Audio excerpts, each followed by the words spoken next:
Yeah. We're live. My name is Christian. And this is the Most High Show. And today, we're going to talk about this statement. Nature takes time. God takes time. Time takes time.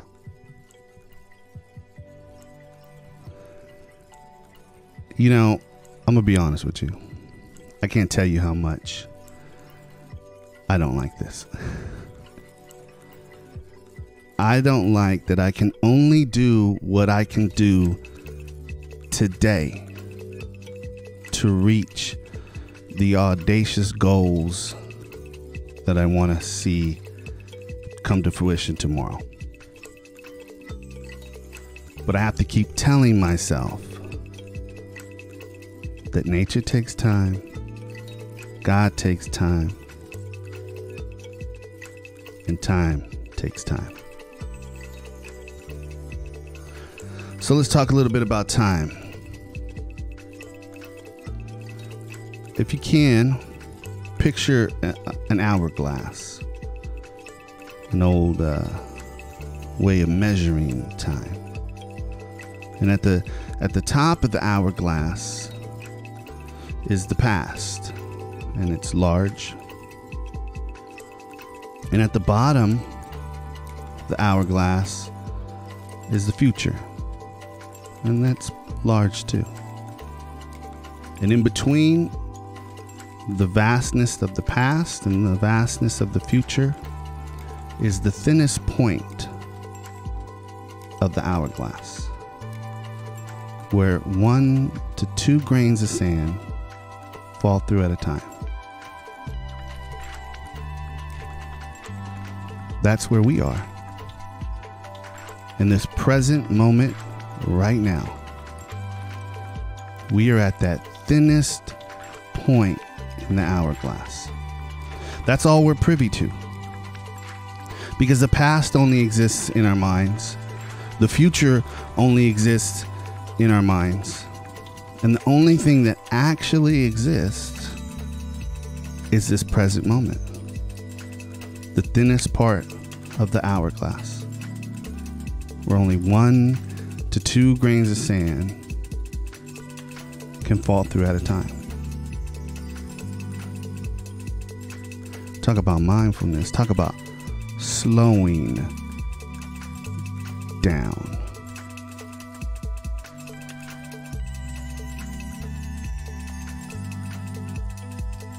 Time takes time. God takes time. And nature takes time. Now, perhaps nature is probably the easiest example for you to grasp this concept.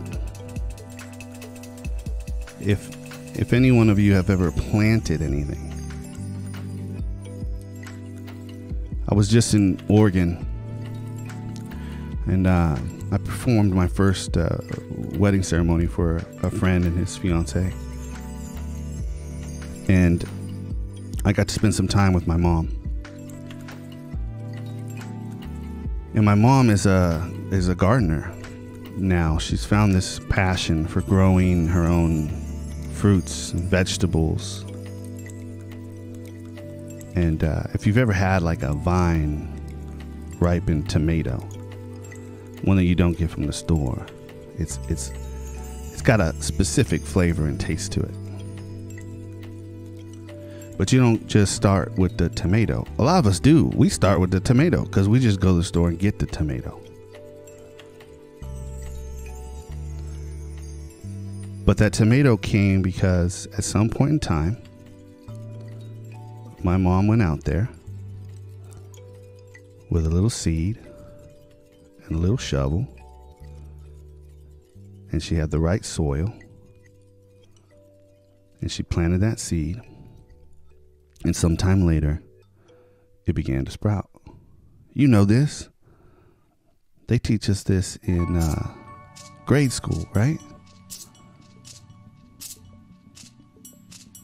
You know, it's interesting because a lot of the illustrations that my guru lays out for us are illustrations of reaping and sowing, growing crops.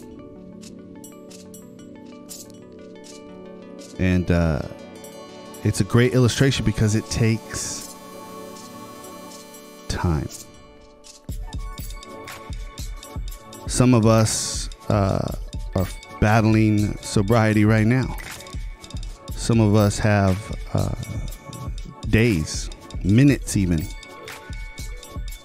Some of us are swearing that this is the last time we'll get high.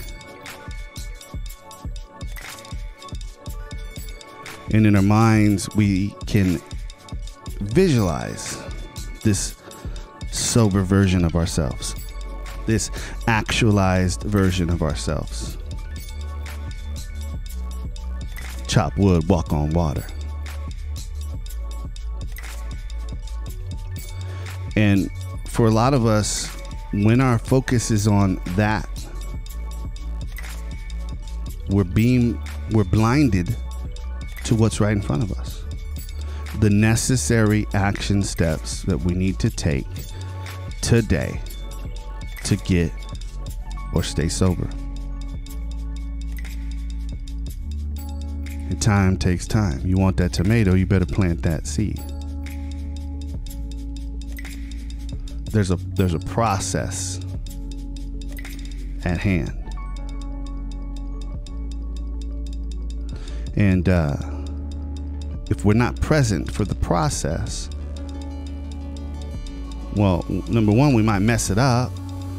Or number two, we're definitely not going to enjoy it. And some of it shouldn't be enjoyed. It sucks getting off drugs. It sucks when you can't really get high consciously and be okay with that. And you're having a hard time getting sober and being okay with that. And you're in that tense moment that's ripping you apart at the foundation of who you are. But that, my friends, that's the thin part of the hourglass. That's you being present to the duality that exists within you in this present moment in time. Own that. Be there. Be here now.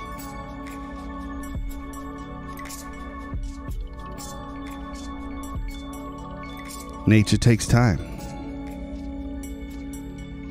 You know, if I wanted let's talk to my friend Mitchell about this. I have to give him a shout out because our conversations have really helped me to articulate this here today and also just to live in the moment, right? If I want firewood, right? And I can't go to the store to get firewood. And I want to start I'm going to grow a tree. And I'm going to use this tree to be my firewood. I'm going to be waiting a long time for firewood. And chopping the firewood down, that's just, you know, once the tree grows, that's one thing. And then you got to chop that wood, right? Then you got to split that wood. And here's the thing that Mitchell really put me on to is you got to cure the wood. It's got to dry out. I don't know if you ever try to burn a wet log, but it's not very good at creating heat or light. It just really creates a lot of smoke if it burns at all. Nature takes time.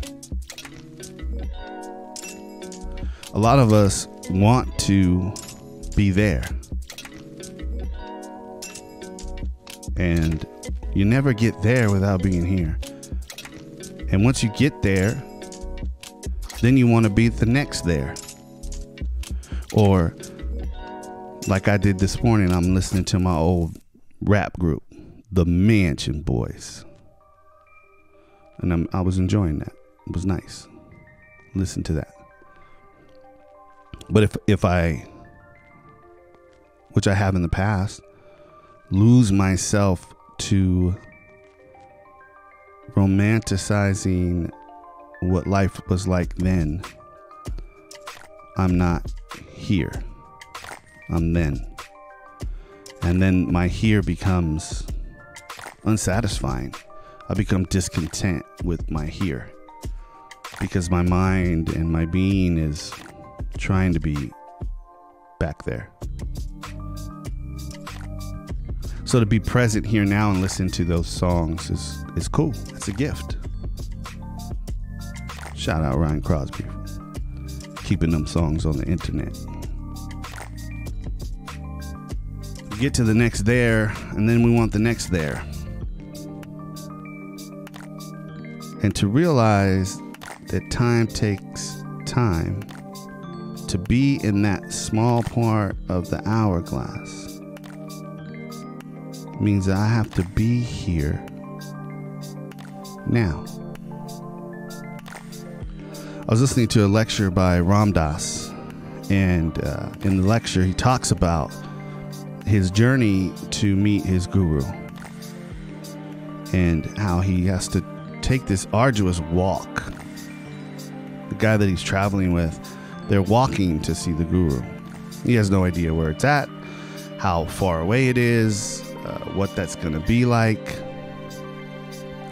And so as they're walking, Ram Dass tells this story that he says, hey, you know, back in the States, I was a professor. I was a professor at Harvard. And the guy says, Richard, that's then. Be here now. And so they would walk for a while. Ram Dass would say, hey, how much longer we got? How much further we got to walk? And the guy he was journeying with would say, Richard, that's in the future. Be here now. That's frustrating.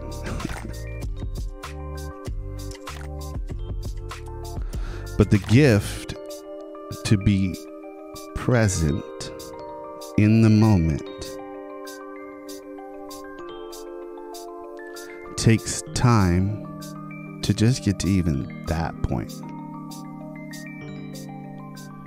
You know, I've been doing this recovery thing for a while. And over the course of 9 years, there's been a lot of ups and downs. A lot of that time was spent in the there. And it wasn't until recently, these last few years, that I got over myself and have found the ability at times to be here now, in this present moment, in the thinnest part of the hourglass.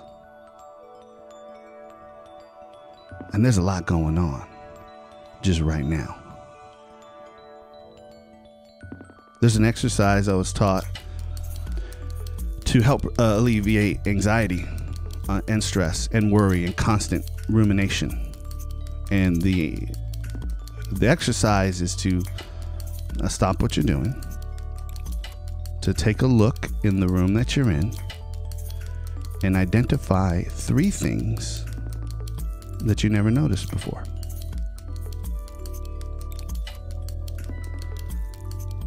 And once you go through that, if you really do it, if you really slow down and be in the moment and try to find 3 things you never noticed, you might be surprised at what you notice. You might be surprised at how little time it takes you to find some things you never noticed. But what that does is it forces you to be here now. The mind is in the body and the body is in the room, and this is what I see.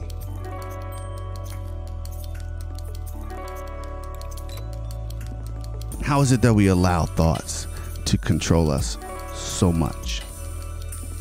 A worry of the future, an excitement, an anticipation of the future, the pain of regret of the past. in this present moment, it's all in our mind. Now there's some wreckage we got to clean up, and there's some stuff I got to do now so that tomorrow the lights come on. I'm not saying ignore and forget the past or the future, but you will eventually get to the future with enough here and nows in a row. And it's the same thing with recovery. You will eventually get to some time if you just focus on today. And tomorrow has enough worries of its own, my guru would say. He'd say, be here now.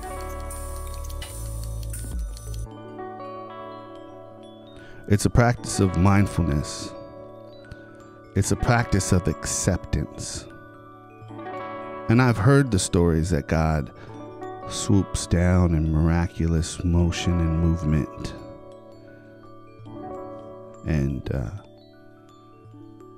changes situations, circumstances, hearts, minds, attitudes, souls in a snap. But more often than not,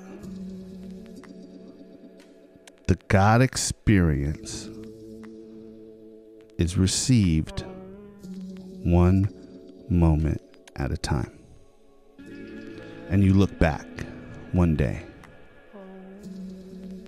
And if you're really present, you might experience something and go, you know what? I didn't drink. I didn't get high. This thing happened. And when that thing happens, I used to get high. I didn't even think about it.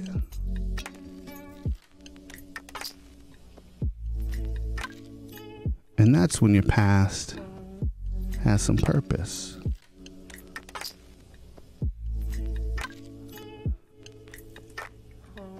So it's you know, if you take a dogmatic approach to any of this stuff, you miss the beauty, you miss the power, you miss the life of it.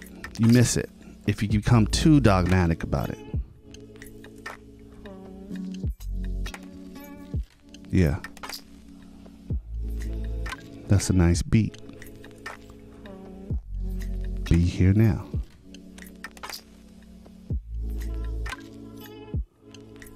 This is a good cup of coffee. Be here now.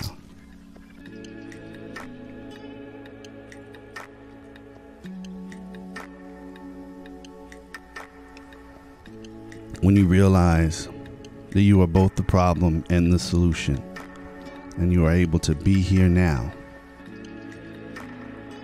you gain a level of power, a level of purpose that will sustain you in that very moment. Be here now. Nature takes time.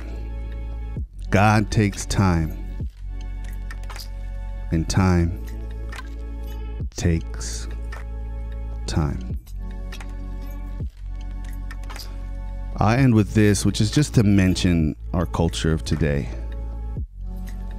and the beautiful tools and machines we have at our disposal every day that allow us to access a vast array of information in a moment of time, where we need only speak the name of a certain device and it will tell us information. We can access so much immediately that for many of us today, we have the option of Italian food or Mexican food or chicken and waffles. It might be lunchtime. Huh? Oh, or some Polynesian food or some Thai. What you want today? You just pick up that phone, Uber Eat it, boom. DoorDash it, boom. we're existing in an ecosystem and in a culture where people are vying for immediate attention. Companies are vying for immediate attention. Life is pulling us for immediate attention. Be here now. Be in the moment.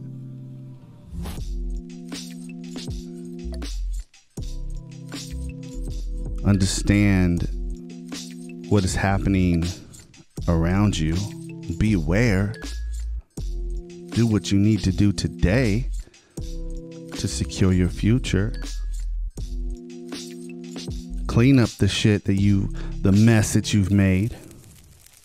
Go make those wrongs right. Go talk to that person you've been putting it off. Go tell your mom you love her. Go tell your dad you love him. Be here now. Life is beautiful, it's fragile, and it's happening right now. Grateful for the ability to be here now today with you.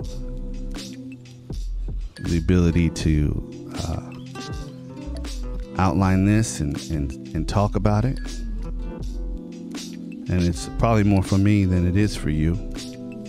But I do hope you got something out of it. And I do hope you're going to get something out of what's coming from us soon.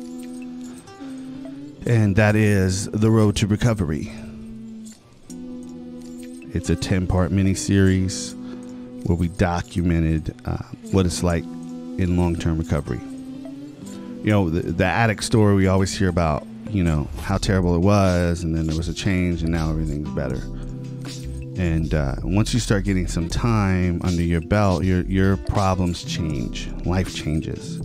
And maybe you're not dealing with the impulse to drink or drug, but you're dealing with the impulse to be a complete jerk, or truly love your spouse, or you're dealing with the complexities of learning how to be here now.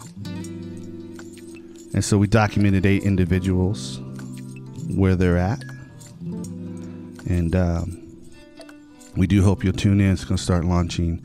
First episode goes live this Thanksgiving,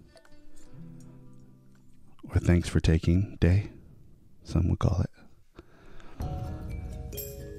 That's November 26th. And the first episode launches, and every week there'll be a new episode. And I do hope you'll check that out. It'll be on the app. And if anyone's listening and you run or manage a sober living or a rehab center or a group of people who might benefit from experiencing this content and having a conversation about it, we are here to help. We are here to serve. Our generous donors have made it possible for us to create this content and for us to be available to you to share it and to have conversations with those that you are entrusted with caring for. All right. Arato vato. My name is Christian. This is the Most High Show. Thank you so much for listening. Thank you for La Costa Nostra, Johnny Blaze, Kenny Roger Rosta, Andrew LaCosta for sticking with me. Peace and love.